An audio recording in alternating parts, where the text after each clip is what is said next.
Eu sempre gostei de filme de cadeia, desde moleque. Também. Eu tinha um primo da minha avó que era gerente de um de um cinema no Brás, chamado Cine Rialto, na Rua João Teodoro. E esse primo da minha avó, me punha, à tarde ele me fazia entrar, naquela época o cinema era proibido para 10 anos, 14 anos, 18 anos. E ele me fazia entrar à tarde para assistir aos filmes.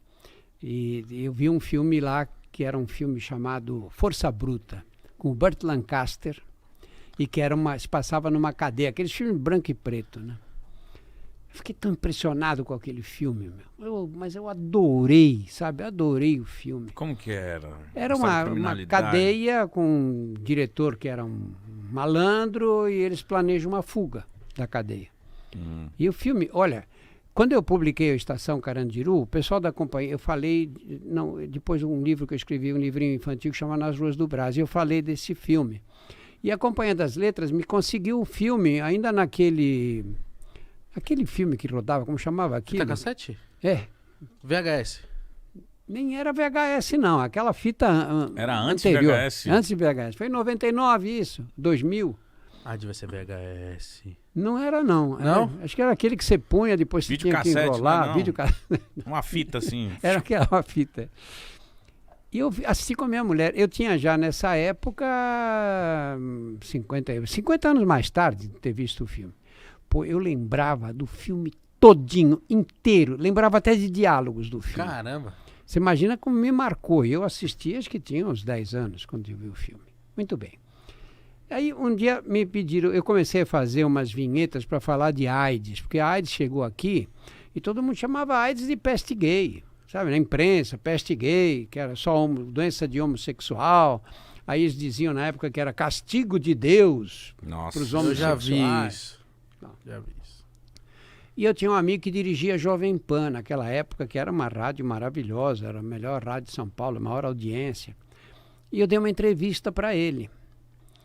E na rádio gravei uma coisa sobre médico que aparecia em meio de comunicação de massa naquela época, ficava desmoralizado completamente com os colegas. Médico, sério? Eles não gostavam? Não gostavam. Porque achavam que estava fazendo propaganda. Quer ficar famosinho.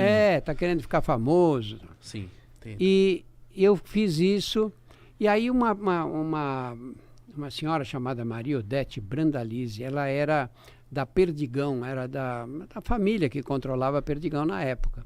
Ela quis fazer um vídeo e veio falar comigo, como eu falava no rádio e tal, ela veio falar comigo. Que eu falei, olha, eu acho ótima essa ideia de fazer um vídeo sobre AIDS, mas não quero fazer aquela coisa de água com açúcar, né? Acho que é legal se a gente puder ver onde o vírus está se espalhando, que é no meio das travestis, no meio da prostituição, na cadeia, não é?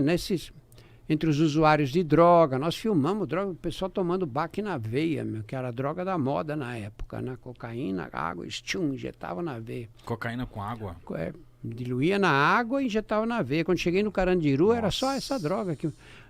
E aí a AIDS ia pro inferno, né? Porque imagina, fica cambada de maluco ali. Compartilhando a seringa. Pois é.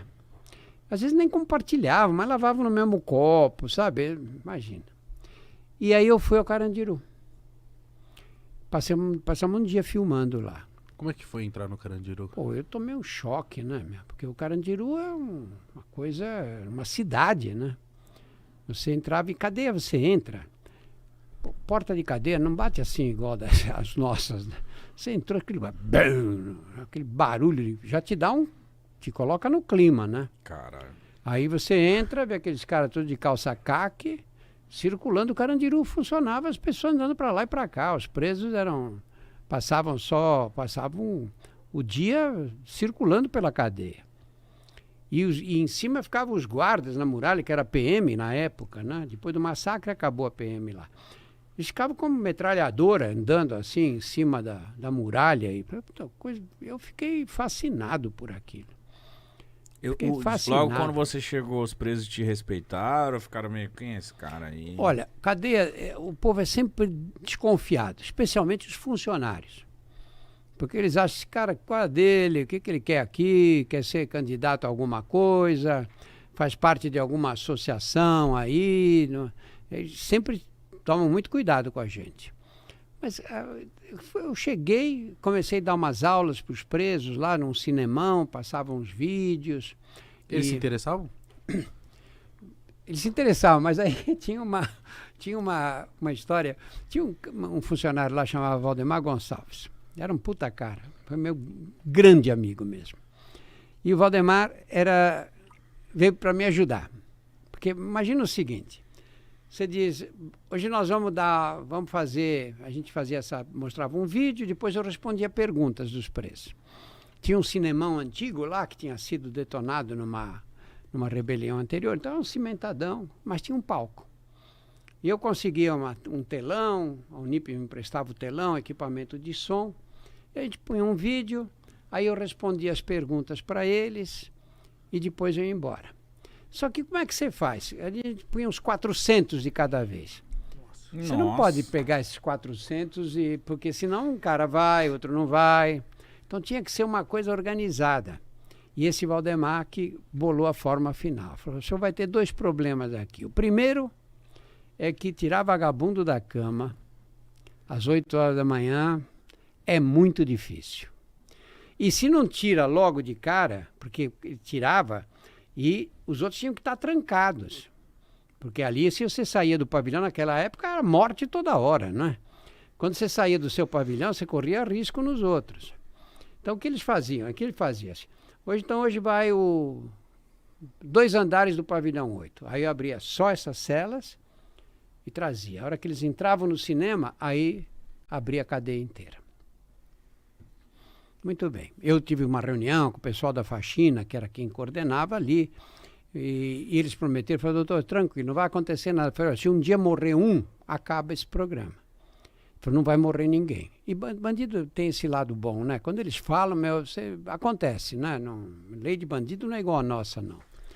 Aí, esse Valdemar bolou o esquema total, que foi o que acabou funcionando. Ele falou, o senhor faz assim, eles vêm para cá, o senhor passa o vídeo, dá aula, eles perguntam, o senhor responde, aí o senhor vai embora, sai do cinema. A sua aula era para falar de AIDS. De AIDS, era só AIDS. Aí o senhor sai e vai embora. E aí eu passo um filme de sacanagem para eles. Falei, pô, Valdemar, mas eles vão chegar só para ver o filme de sacanagem. Falaram, não, é um pacote. Caraca, que legal. Você entrou, acabou, eu tranco a porta. Pacote. Amei isso. Pra ver o pornozão, vai ter que ver a educação tem que assistir primeiro. o doutor falando aqui. Os caras te viam de Pô, isso aí duro. funcionou, uns 10 anos ou mais. Os caras, vai logo, doutor. Vamos logo, eu quero ver quem vai. Manuela agora. Desculpa, continua. Mas funciona. A primeira já funcionou? Funcionou durante 10 anos isso. 10 anos. Nós íamos passando, terminava último pavilhão, voltava para o começo, porque também os presos rodavam, né? Em 1, 2 anos mudavam, que meses mudavam os presos, né? Aí eu fico pensando, pô, é só no Brasil que podia acontecer uma coisa dessa. Né? Verdade, cara, imagina, mas funciona. Cadeia do mundo. E logo funcionou os seus vídeos, a sua educação. A galera logo se conscientizou? Começou a funcionar lá? Muito. Muito, por quê? Olha, as perguntas que eles faziam, primeiro, respeito total. Total. Ninguém falava um palavrão. Estamos falando de sexo, né? Eles faziam perguntas específicas. Não usavam uma palavra pesada, nada. Na maior educação, meu. Segundo lugar, as perguntas que eles faziam eram perguntas melhores do que os médicos me faziam quando eu dava aula. Porque eles conheciam a doença dali, estavam no meio deles ali, né? E eles viram o cara chegar lá do tamanho de vocês, forte e tal, não sei o quê. 6 meses depois, o cara não conseguia ficar em pé de tão magro que estava. Então, eles conheciam a doença. E aí eu comecei a atender, porque não tinha outro jeito. Eles me paravam depois da aula, oi, doutor, como eu tô aqui, abri a boca, puta, cheio de sapinho, o outro estava com febre, o outro emagrecendo. E aí eu comecei a atender. DST, então, na cadeira, muito comum. Direto. E aí, então, você ficou bem quisto por eles lá, esse tempo todo que você deu aula lá? Médico em cadeia quando o cara... Claro que tem uns médicos que estão lá por causa do salário e para chutar os presos o mais depressa possível. Mas quando você tem um médico que atende, é respeitadíssimo na cadeia. Acho que é o personagem mais respeitado. Olha, eu estou nessa brincadeira de cadeia há 33 anos. Nunca nesses 33 anos eu fui maltratado, ou alguém deu uma resposta Atravessada. atravessada. Nunca.